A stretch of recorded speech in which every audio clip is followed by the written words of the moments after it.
you do? Genuinely, it's so noisy out there at the moment. Do I just put my fingers in my ears and stick with the tech trade? I don't see obvious answers. Basically, yes. The key word right now is rotation.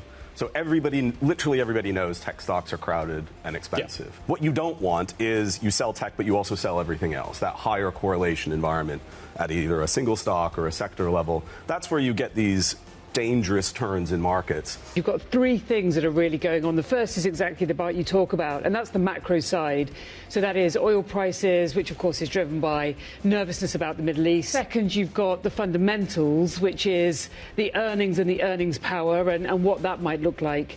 And then on the third, you've got the crowdedness of positions. It is really a rather extraordinary period of volatility in Korea, which in itself is going to constrain position size. You have Kospi Vol trading above 80 for an extended period of time. That's 3 times more than, say, Hong Kong, for example, and 5 times more than the VIX. Right? So if you're going to have your biggest, most high conviction positions in an 87 vol index, you will have to reduce the size of the index, size of your position. Korea?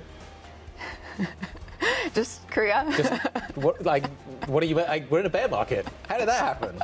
I mean, I think you need to scale bear markets differently. In the same way that you're not really in a bear market when your standard deviation moves. So what is a bear market? What is a bear market for the Korean market? Defining it right here on our set. Precisely. You have that power, Skylar. I think it's persistent negativity.